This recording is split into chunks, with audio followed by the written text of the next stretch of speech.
เขาคำชื่อเห็นอ๋อตัวเนาะโอ้โอ้ปั๊บมักชิบแล้วมันหักสินั่น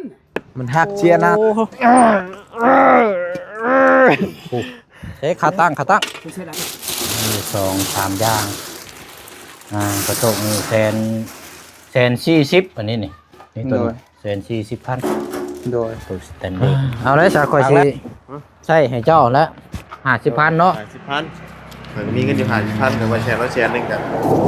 50,000นั่นแหละเนาะเอาก็บ่ได้ตั้งมุกตั้งใจเอา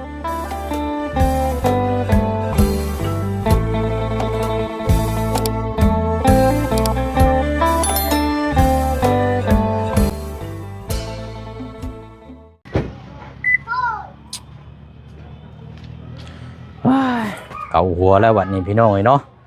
คันหัวคันหางไปได้บัดนี้บ่แม่นว่าคันหัวอันเฮาเลยพี่น้องเนาะคันหัวปวดหัวพี่น้องเนาะแล้วก็เฮาก็บ่ได้ตั้งมุกตั้งใจพี่น้องเนาะพอดีว่ามื้อนี้เข้าไป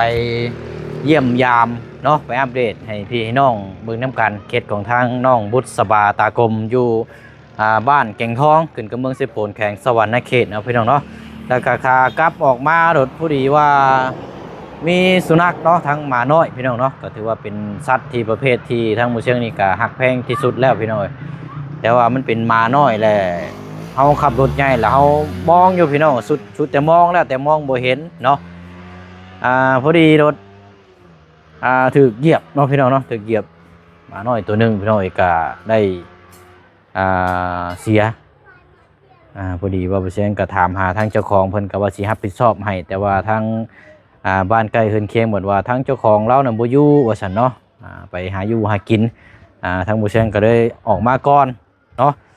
บัดออกมาแล้วบัดมาฮอดทางเฮือนพี่แล้วพี่น้องทางเฮือนน้องสอนอยู่ตอนนี้กับพี่น้องเนาะอยู่เฮือนน้องสอนวันนี้ทางว่าบุญติดต่อมากินนี่พี่น้องเนาะทางบ่บุญก็เดินทางมาแล้วเดี๋ยวสิถามทางว่าบุญก่อนว่ามันเหตุการณ์นี่เป็นจังไดเนาะพี่น้องเนาะพอบ่เชียงออกมาก่อนแล้วก็เจ้าตามมาหาทางว่าบุญมันพาเลยพี่น้องเนาะ โอ้ยเนาะเอาครับทักทายสบายดีและสวัสดีพ่อแม่พี่น้องเบิดสุขุสุคนนะพี่น้องเด้อเนาะมาพบมาเจอกันอีกคือเก่าคือเดิมเนาะเอากะเฮ็ดจังไดพี่น้องเนาะเฮาบ่ได้ตั้งมุกตั้งใจแต่ว่ามันเกิดขึ้นแบบเฮามองบ่เห็นเนาะเฮาก็หาอยู่ได้พี่น้องเอ้ยเนาะเอาเดี๋ยวสิถามทั้งบ่บุญก่อนเนาะแล้วก็ก่อนอื่นเนาะพอดีว่าบ่เช็คมาอยู่หน้าเฮือนของทางน้องสอนเนาะเพิ่งเช้านี้ก็ได้มอบเป็นเกิบแล้วก็รองเท้าเนาะแต่ว่าเป็นราคาก็แพงเป็นเงินกีบเฮานี่ประมาณ3ล้านน้อยๆว่าซั่นทางแม่เพิ่นแจ้งมาบอกเนาะว่าแม่เพิ่นเอาซื้อมาแต่อยู่เมืองนอกเพิ่นได้พี่น้องเป็นเกิบรองเท้าพอดีว่าทางแม่เพิ่นให้ทางบ่เชียงซื้อกระโตกผ้าเข้าเนาะแล้วก็ต้องงำเวลาเนี่ยอยู่นึกกินก็บ่ให้แมงวันอหยังมาตกมาจับมาบ่ายนะพี่น้องเนาะแล้วก็กระปุกใส่เกลือแปลกแป้งนัวเนาะตอนนี้ก็ซื้อมาแล้วพี่น้องเนาะพอดีว่าอันทั้งแม่เพิ่นเห็นยามเวลากินข้าวนั้นมีแต่วางพื้นบ่มีกระโตกนะพี่น้องเนาะก็เลยอยากให้มีฐานเวลาอยู่เวลากินมันจังสะอาดแล้วก็มันจังสะดวกสบายเวลาเฮาจกยอไปหันไปนี่นะพี่น้องเนาะเอาเดี๋ยวรอน้องสอนมาก่อนทางน้องเพิ่นอาจจะไปอาบน้ำอาบในเนาะพี่น้องเนาะเอามาถามก่อนเนาะทางว่าบุญก็รู้สึกว่าใช่นี่ให้ทางผู้แจ้งก่อนได้พี่น้องเนาะสำหรับเรื่องราวที่เกิดอุบัติเหตุแบบกระทันหันเนาะเอามาพี่ก่อนเจ้านะจักตัวค่อยไปจักกันนี่บ่เฮ้อเอาแม่นเฮ้ยมันเป็นแบบไหนเอาสบายดีเด้อพี่น้องเนาะแบบไหนข่อยนั่งอยู่หั่นแล้วนั่งเฮียนหัวน่ะนั่งอัดคลิปอยู่พี่น้องคิดว่าเราหิวหนูว่าอยู่ดอกเราก็เว้าภาษาลาวเทิงแล้วมาเนาะก็ตกใจเดี๋ยวเบิ่งตารุนรู้อยู่โอ้ยพี่น้องขอโทษขออภัยหลายๆลูกไว้ก็ห้องอยู่แล้วโอ้มาอันเขาถือมาแล้วจนสั่นวะไปก็บ่ได้จี้กล้องกันเนาะเพราะว่าเราหิวมาแบบว่าตามมานะแล้วก็ลูกเราให้บ่ได้มีหยังดอกเด็กน้อยเพลงหมาเนาะอันนั้นข่อยก็ว่าสิรับผิดชอบให้อยู่แต่ว่าเจ้าของบ่อยู่ตอนนั้นนะเอาว่าเจ้าของเราไปให้ไปเซก็เลยออกมาก่อนอยู่หั่นน่ะมีแต่เด็กน้อยเขาบ่กล้าออกมาแล้วอ่ะ ก็เลย บัดนี้อันตอนหิวมานั่นเจ้าของแล้วแท้ๆบ่ แม่น เออ เอานะเมย์น้อย แม่เด็กน้อยบ่ หิวมากข่อยกินบันหนูอย่าโอ้ยจะได้กินแกงหนูแล้วอ่ะ นึกว่าหนูวายบ่ แม่นเรายังได้เสียนึง50ก็ได้ก็ได้ให้50พอเงินมีติดกระเป๋า50 อืม เลยตุ้มเรา50ปันแบบน้อย มาหากำลังเกิดนะ แม่ มาน้อยๆกำลังเล่นส่อถนนหนทางเนาะเอาง่ายๆสามาบ้านนอกเขา พอได้ไปอ้อยลูกเราเขาให้เรา เออ ลูกให้เรา50,000 เอา ในเงินกระเป๋ามีแต่50อยู่เลย ทางทางบ่บุญก็เลยจ่ายออกให้ก้อนพี่น้องเนาะเพราะว่าเฮาเฮาเหยียบเด้พี่น้องเนาะเหยียบแต่ว่าเฮาบ่ได้ตั้งใจอันนี้น่ะเหยียบป้าหรือคือว่าคนห้องว่าซั่นเฮ้อเขาก็เปิดกระจกเบิ่งโน่นโอ้ยขี้ได้ก่อยกะไปหาน้องมุสบาครั้งแรกโลนแล้วเด้ เหยียบมาเลยเนาะ บ่กล้าเข้าไปแล้วบาดนี้ มือนั่นก็ มือว่าบุญสารวัตรซื้อรถให้น้องงัวกันเหยียบมาแล้วกาจะทักเหยียบแต่มาแล้วมันนอนเลย มาไปหลายเทื่อแล้วจังเหยียบออกไปแล้วนี่ไปคือแรกก็เป็นรถเนาะ มันบ่เห็นเลย บอกคือจะข่อยเบิ่งได้แต่ว่ามันจังมาแต่ทางใดใช่แต่ทางหลังพุ่นได้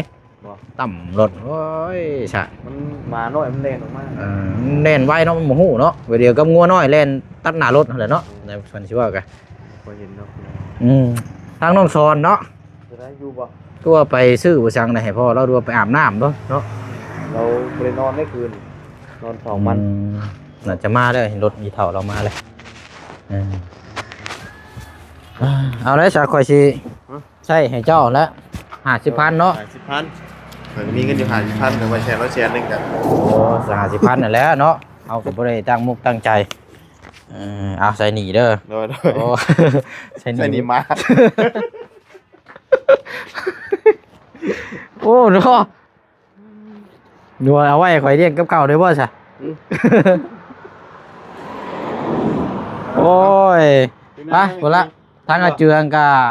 ตอนนี้ก็กำลังรอเรื่องช่างเพราะว่างบนี่เพิ่นอยากได้น้ำชาวล้านแต่ว่าก็มันแพงเนาะพี่น้อง FC ก็บ่เห็นดีน้ำหลาย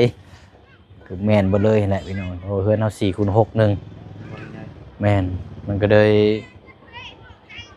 มีแต่รอคำตอบเบิ่งอีกเนาะแต่บอกเชียงบ่ให้คำตอบทางง่ายเพิ่นว่า15ล้านนายว่าเกตให้เฮาได้เด้อว่ะซอยกันต่างซอยกันเบิ่งแย่งนํกันนั่นแหละว่าบางเทื่อซอยเคสนี้แล้วอาจจะมีเคสต่อไปเนาะอาจจะได้เฮ็ดเวยกเฮ็ดงานอีกนะนั่นแหละเจ้าไปกลับไปถามเราเพิ่มเติมนำโดยสิเข้าไปเพิ่นบ่ แม่น โอเค เนาะ เดี๋ยวขอบใจหลายๆบ่บุญเด้อแล้วจังว่าจังคุยนํกันพี่น้อยเนาะมีแต่ว่าเดี๋ยวเสียงรอถ่าทางน้องสอนก่อนเนาะเดี๋ยวสิมอบอันนี้ให้ทางน้องเพิ่นแล้วก็ถามจักเด็กจักน้อยเนาะพี่น้องเนาะแล้วก็พ่วงไปเบิ่งทางสวนผักสวนมีแล้วเนาะของปลูกของพังทางน้องสอนเนาะพี่น้องเนาะเอาอันนี้เฮาก็บ่ได้ตั้งมกตั้งใจเนาะพี่น้องเนาะถือว่าเป็นสัตว์ชนิดหนึงที่บ่เชียงได้ปลูกพันธุ์เนาะเป็นสัตว์สุนัขพออยู่เฮือนบ่เชียงนี่มีอยู่4โตวเพิ่นได้พี่น้องเนาะเลี้ยงใน4โตวในตอนนี้กันอยู่เฮือนนะก็เป็นสัตว์ที่บ่เชียงนี่แพงที่สุดเลยแต่ว่าอันนี้เฮาบ่ได้ตั้งมกตั้งใจเนาะไปหั่นแหละพี่น้องเนาะเดี๋ยวทางน้องสอนมาก่อนเดี๋ยวจังเอานี่ให้น้องเพิ่นแล้วก็รอชมถามเบิ่งนํกันเนาะกลับมาอย่างรอเลยบ้านนี้โอ้มันยังอันนี้โอ้ย่างเอาพี่ก่อน เรื่องมัดเกิบอยู่มันมาเต็ม เอานี่ไม้ก่อนว้าโตพี่น้องเนาะเขาบอกเป็นผู้ว่าวก็จริงสิแหละนี่เนาะใส่เกิบพวกนี้มัดกับบ่เป็นโอ้ย เอาข้าวให้พ่อค่อยก่อนเราเป็นไข่ กับข้าวบ่พี่เราอยู่พี่ของครัวพี่เท่แล้วเนาะตั้งแม่เพิ่นว่าโอ้ยให้น้องยายน้องสอน สวัสดี ยายน้องสอนไปใช้ไปขุดมันได้เสียลายเกิดว่าซั่นใช้ไปเที่ยวหาลิ้นหาเที่ยวหาผู้แซ่บผู้สาว ไล่ คืออยู่ว่าซั่น แล้วว่านำมานี่ เอาละ เอาเลย เด้อดาบนำพูดนำปลาบ่ได้ออก บ่มาอีกแล้วเอา ใช่น่ะบ่มาอีกบ่น่ะ โดย โอ้พอ นี่ จังหวะ เงินผู้บ่าวเห็น 3,000 นี่ไปเรียนได้สิใช้ได้ นี่แหละเงินผู้บ่าวหั่น โอ้เนาะเงินว้าวก็ได้ ดิ บ่อนน้ำบ่มาอีกเนาะ ยังบ่ได้เอา พอจังหวะ ไปอาบน้ำห้วยเอา ทางน้องอ่อนเราบ่ได้เปิดไปฮดพักใส่เนาะทางกระเจืองก็บ่มีน้ำใช้ น้ำขัดเคินตลอดนะน้ำนี่ลำบาก เอา จนเป็นหวัดเลยว่ะมันอันนั้นเนาะ มันเย็นพอเด้ อืม อากาศมันเย็นเพราะน้ำห้วยน้ำนองมันอันนี้ นอนนอนกับเฮาผมก็ไม่อยู่บ้า เออ จนเป็นหวัดเลยกู ใช้อันแล้วเราว่าขุดมันน่ะ แล้วล่ะ แล้วบ่เลยเราว่าวันนี้ โดย โอ้แล้วสบายดีเนาะเดี๋ยวมีแต่ว่าเฮ็ดสวนมันของเจ้าแล้วบัดนี้บ่ โดย อ่าเอาอันของครัวเปิดอยู่บ่เปิดอยู่เนาะไปพาบุกเบิ่งทั้งพ่อแล้วก็พาเบิ่งทั้งนั้นก่อนบ่เคยอันนี้ตั้งแต่ประตูเราเสียไปแล้วก็บ่ได้มาเบิ่งเลยพี่น้อง โดยเขาหักซามาแล้ว ไปโอ้เนาะว้าวโอ้โดยเอาว่ากินข้าวเนาะ โดยโอ้เอาหูเนาะบุกมามั่างบ่เลยเนาะเฮือนเราเนาะ โดย โล่งเลยบัดนี้โอ้ยเนาะถือว่าปรั๊บหน้าดินไม้นี่ก็นั่นอยู่ได้บัดนี้เนาะ โดย ใช้อันอ้ายเพิ่นเฮ็ดหยังอันนี้น่ะ เขาก็ อ๋อเอาอีกแล้วเนาะเอาใช้รถจักรบ่น่ะ นั่นแหละ จักเที่ยวแล้วมื้อนี้อ้าย โอ้ย6 เที่ยว8 เที่ยวเลย 6 7 8เที่ยวแล้ว ใหญ่น้อยก็เอาหมดเลย ทำเป็นดังพื้น บ่มีอัน แล้ว บ่มีล้อบ่มีล้อยู่บ่คือใช้รถจักร แบกขึ้นมือดิ พี่ก่อน โอ้โหเกือบแล้วตีนอ้ายโอ้ย ตายเนาะ นักได้ เอามาเฮือนกับเดียวเฮาชามืออันห้องไปแบบนี้เลยบ่นี่ แกแบบนั้นนั่นแหละเราเชี่ยวชาญเราตำนานเรื่องแกคอยยอมและคอย เนาะเจ้าเฮ็ดได้บ่นี่ บ่ได้คอยยอมแปดแล้วจะเอ็ดหนึ่งอะ บ่ จองโยเฮา อันนี้บ่ได้มัดไว้ อ้าวเงาจองน้องโยกี่ ไม่จ้อง อ้าวเงาจองน้องโยแล้วมันเป็นดอกประตูเฮือนก่อยดอกเป็นเลยดอกมันจะไฟหมดเลย อย่าเอาล่ะเอาคือ เอาประตูเฮือนเอาซ้อน เออ เอายันไม่เฮือนมันใช่แล้วเอาพี่ บ่เป็นหยังจะเอาห้องไปแล้วจังเอามาให้เรา อืม บ่ยากเราเอาห้องตัวนี้ไปก่อน นี่ก็เครื่องเฮานี่เฮาให้เขานั่งเล่นเด้กับพุ่นเตียงเฮาก็อยู่พุ่นเขายังนั่งเล่นดึก เพราะว่า เว มื้อ ลา นี้ก็ กลางคื ยัง น นั่งอยู่บ่มื้อนี้ก็ ยังนั่งอยู่กลางคืนพุ่นประมาณจาก4 โมง 6 โมงเขามาเล่นไพ่ชื่อเขามาเล่นมวน แล้วก็จังเมื่อบัดนี้เนาะ โดย เนาะโพดแท้นี่เจ้าสิสอดเข้านี่ได้นี่น่ะ มีคนแล้ว รถมันสิบ่โซขาดเพิ่นบ่นี่ จัก มันหมู่คอนกุ๊บทิพย์เพิ่นบ่แถวนี่ ตีนนาตีนลักช็อตมันตีนนั้น ปอ เธอก็ซอดหมด แล้วเราบ่นี่ไอ้ แล้วบ่พอก่อน มีแต่ขับมือบ่วันนี้โอ้เดี๋ยวรอ ช็อตตีน เดี๋ยวรอถามเบิ่งอ้ายเพิ่นก่อนเดี๋ยวพี่น้องสิฮอดอยู่บ่เนาะ มันใช้แต่ชาวพันแต่ปามชาเที่ยวเนาะ อันสิคนให้เบิดแล้วมื้อนี้เลยบ่มื้อนี้กะ ยันมันมันบ่พอแต่หมดเริ่มได้อย่างเดียวนั้นน่ะ อันนี้ยังเที่ยวนึงอันนี้เนาะบ่คันว่ามีล้อยู่เนาะน้องสอนเนาะเราก็สิยู่สบายเนาะ เอง เฮือนเราก็บ่ได้ไกลไปไหนเฮือนหลังนี้เราว่าข้างกงม่วงนี่เราว่า โดย อืมมีแต่คนย่องแล้วบาดเชลเลยกรุงเทพว่ากรุงเทพ ก็แค่มาแต่ใช่กีฬากูแม่นี่ อยากให้เขายองดอก ย่องโดนนะเฮารอนี่เฮ็ดหยัง โอ้ย ได้ เวลามันเปื้อนก็ รอแล้วเนาะ น้ำบุก ไฟ ไฟ รอไผสิย่องอันขี้ร้ายก็ว่าขี้ร้ายแล้วบ่เจ้าก็ร้ายเกิน จะสิงามมาได้เว้ย เอาเป็นจังได๋สวนพักเขาไปฮอดไสแล้วฮอดแล้วบ่มื้อนี้ บ่ได้ฮอด โอ้บักเดินเนาะ เห็นบ่มันบ่ได้ฮอดแต่ว่ามันยังดินมันยังเปียก บ่ดินยังเปียกอยู่บ่พร้าวก็ได้นี่ โดย คันว่าฮอดแล้วเดี๋ยวมันสิเน่าได้ พอเฮายานมันเน่า ก็เลยน้ำทางบ่มาแน่มื้อนี้ อันอยู่ในถ้ำพุ่นน่ะมันยังนั่นนายพวก ผักบุ้ง ผักบุ้งบ่ เจ้าเอาให้นะเอาเบายังเบาจันเอาให้ผักบุ้ง พอดีแล้วล่ะสิได้ผักบุ้งแล้วใส่ต้มมีเนาะ โดย คักแล้วบัดนี้ เอาถือว่าเห็นอันนี้แล้วพี่น้องจังได๋ก็ได้พัดได้แกงแล้วจังนี้เอาเดี๋ยวรอเบิ่งทางอ้ายเพิ่นแก่นี่ก่อนจักหน่อยเนาะ โดย เดี๋ยวอันบ่เชียงมีแนวมาเหมาะมาให้อยู่ในรถพุ่นแหละ โดย เดี๋ยวทางอ้ายนี่เพิ่นเรื่องวันนี้จักหน่อยก่อนให้น้องสอนเอาไปยังลองเบิ่งเนาะได้บ่ โอ้ยคอยบ่ยากคอยอาบน้ำแล้ว ไม่ได้อาลไม้นี่ แต่ว่าได้อยู่บ่คันว่านั่นนี่ บ่ได้คอยยอมคอยบ่แม่นแชมป์เด้คอยแชมป์หน่อยเดียวคอย โอ้เบิ่งเลยพี่น้อง เรา เนาะ ซุปเปอร์ร้อยเนาะซุปเปอร์ร้อยเนาะ เกินอยู่เนาะ คอยยอมคอยบ่ได้เป็น บ่รถจักรเนาะมันสิบ่ดินมันสิบ่พุ่งออกเพิ่นบ่นี่ โดย ไปตีนมันก็ช็อตนั่นยอมแล้วตะกี้ครับคือจะปัดเที่ยวไปช็อต อืม ช็อตทางตีนคือมันก็มันยาเลยใช่มีข่าวแต่ว่าคือเรื่อง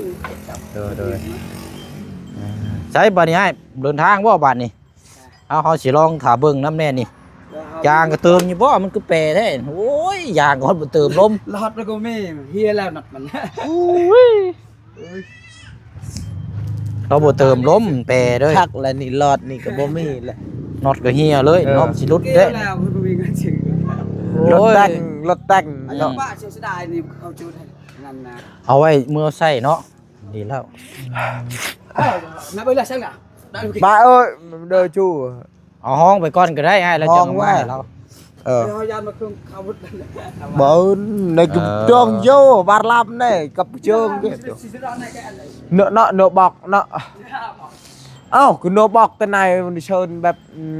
แบบเนาะออดในแล้วแบบเขาอยู่นี่เนาะเขาอยากชินางอย่างนี้นั่นเขาเอ้า เอาก็เอาบ่แกมาได้ปะชายโอ้ ไปเนาะเดี๋ยวเบิ่งทางง่ายเพิ่นขับก่อนพี่น้องแล้วก็จังพ่วงออกไปพุ่นเลยโอ้ เชื่อเอาละบ้านนี้จัดแล้วละสเปอร์ลอยแล้ว โอ้มันยังสาติดยังอันนี้นะลำโพงบ่อันนี้นะ แอมติชาม เรียนพี่ชาม นั่นแหละ อ้า แม่เปิด โถ จะเมื่อยเลย โอ้อ่ะเบิ่งเด้อเบิ่ง เห็น เด้อ บ่รถแต่งบ่มีไผครอบได้คอยยอมรถแต่ง รถแต่ง แบบนี้ รถ ขนาด แต่ง รถคอยบ่ได้ติงไปใช้ก็ยังสิไปบ่รอดอยู่ มันสมองหมด บ่มัดบ่ตัวนี้นะคอยบ่ โอ้รับสเปอร์ลอยเจ้านี่บ่ได้มัดยา เออเอาเฮ็ดเอาดีๆได้ เบิ่งเขาคำซื่อๆเห็น โอ้โถเนาะโอ้ โย้ย โอ้ปั๊บมักชิบแล้ว มันหักสินั่น มันหักเจียนั่นเลย ใหม่ เจ้า โอ้ยพี่น้องเนาะว่าสิเบิ่ง ดูตะกาเสียดวกละกัน ให้เรา ปั๊บมักชิบเลยซะเนาะ โอ้ยเห็นได้เนี่ยมันยังคือล่มไปในนั้นนะ มันหัก ตัวได้หักนะ นี่ ฮะ มันหลุด อันปลงเวเหรอ ขาตั้งบ่ มันหลุด โอ้ ปีนทองง่ายเลย งายท้องปลางางเลยแบบนี้ ง่ายทองจังชี่เลย เอาขึ้น เอา ก่อน ย่อกันย่อเอาแปะก็เลยเอา เว้ยแม่เว้ยตา จอตาไหน โอ้ แม่ ย ก็ เนาะ กัน ดีแต่ว่าบ่มีจักน้อยยืนอยู่ ก็ นี่ เนาะ เนาะ ไหนเลย ฉันน่ะบ่แห้งอันนี้เจ็บอีกแล้ว โอ้ยสบายแล้ว อืม นั่นเองกำลังเกมยังไปปลงเวคือ นายก็อาการนายเลย เอา ได้อุปสรรคตา โจมเราขึ้นซอยแล้วก่อน ไม่ก็ นะ เรื่อง โจมซอยแล้วก่อนแล้วก็จังให้เราเอาเฮ็ดค่อยเฮ็ดบัดนี้ ไปได้เดี๋ยวนะ เอาได้บ่เฮ็ดโอ้เฮ้ขาตั้ง ไปเสียดายไป ตัวนี้รุดลงเลยตัวนี้ อ้าวกูกล้องเอ้ลวง ใช่ผมมีล้อเนาะ อืม โอ้ย สเปอร์ลอยมันต้องบ่มีรอยอยู่แล้วอ้าวแม่ลวงไม่เกลือ ไอ้หาแนวค้ำไว้บาดนี่ ไม่ตาหลด กระตั้งอยู่ใช้ยังบ่ทันได้ขึ้นช่ำล่มงายปางงางเลยอันตรายได้แบบนี้เนาะ อืม โอ้ระวังให้เด็กน้อยมาใกล้ได้ ตีอยู่แล้วเช้าเลยตีอยู่ ไหนโรย ได้แล้วบ่พังนี่ได้บ่ค้ำบ่ ไว้เดี๋ยวนี้ไหนคิดนะ หมดแล้วนี่เนาะ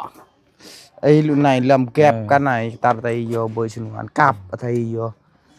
cặp vô trăng ta nè rồi ý nhi âm miệt cái sao ใช่โอเคแล้วบ่ไอ้ได้แล้วบ่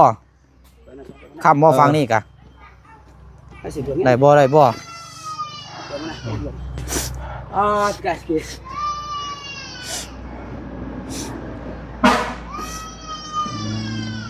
เอาคำตั้งไว้ก่อนจังโจมขึ้นมาเองได้บาดนี้เนาะโอ้ย tao mà tao lút mà kì tao vậy đây là đường โอ đấy เคเอาคอยเฮ็ดเด้อไอ้เด้อ rồi คอยเฮ็ดเนาะ coi coi coi ว่าสิแก้ไปหรือบ่รอดซ้ำเนาะล่ม สิ ง่าย บ่ ท้องเลย lom pang ang còn ป้าสาเฮาน้องสอนไปนั่นก่อน โดย ให้อ้ายเพิ่นคอยเฮ็ด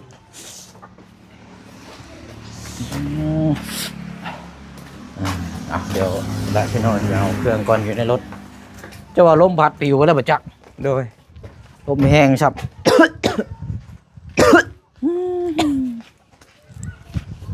ก็มีแต่ขี้ฝุ่นพี่น้องเนาะเอาอายุซะโอ้เอาไปแก้เบิ่งน้ำกันอยู่ในห้องครัวมีบ่นี่ nhang กระโตกนี่ nhangบ่มี ของมีบ่ rồi ไป มีแต่กระโตกบ่มีตีนหั่น เอามีแต่กระโตกบ่มีตีน rồi เอาตัวนี้เอามีฐานน้ำตัวนี้นี่เบิ่งในห้องครัวก่อน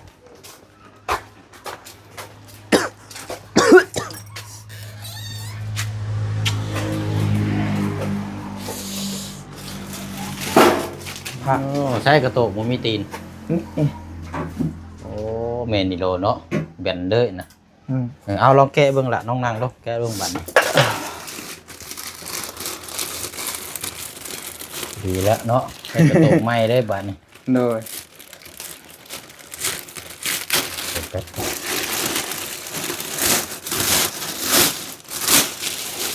มี2-3อย่างกระโตกนี่140,000อันนี้นี่ตัว140,000 rồi ตัวสแตนเดร์ดนี่ครั้งแล้ววันนี้เด้อ rồi อันนี้แหละเวลานั่นก็ยกเขายกน้ำเนาะเป็นโตมีตีนนี่มีอันเดียวนี่บ่นี่คนเจ้าตัวนี้บ่ đi điนี่แหละ โอ้เอาพอดีเด้อฉันเนาะอันนี้กระปุกใส่ปลาแดกเป็นนัวเด้อใส่เกลืออย่างก็แล้วแต่เจ้าหมักพริกหมักพาย rồi เอามีอยู่3ปุกตัวนี้กินแล้วก็ง้ำไว้นี่ rồi ห้ามให้แมงสาบหยังมาตอมมาไต rồi อันนี้คืออยู่บ่โอ้ขายแล้ว ให้มันงอดมันตอดเนาะมันตอดตัวนี้เนาะ แมงวันเด้ กัน แมงวันบ่ให้มันเข้าไปตึกอาหารในอยู่ในกินเฮาแล้วเฮาก็ง้ำไว้นะ มันงอดกะบางเทื่อมันก็กินกันก็ ไปจะเนาะเดี๋ยว rồi เก็บไว้แล้วจัดแจงเอาเด้อบัดนี้ล่ะเด้อ rồi เอาเดี๋ยวนั่งดีๆก่อนบัดนี้หันมาพี่บัดนี้หันหน้ามาพี่นั่งใส่เก้าอี้หันก็ได้ใส่จนสิบ่สบายแล้วเบิ่งนี่เนาะเป็นหวัดเป็นไอเบิ่งนี่เอามีแต่ว่าเป็นกระโตกอัน ของงำเนาะแล้วกับกระปุกใส่อันนี้ก็ของทางเมย์คนเดียวกับที่บ่เชียงเอารองเท้าให้เจ้าหั่นน่ะเด้อ rồi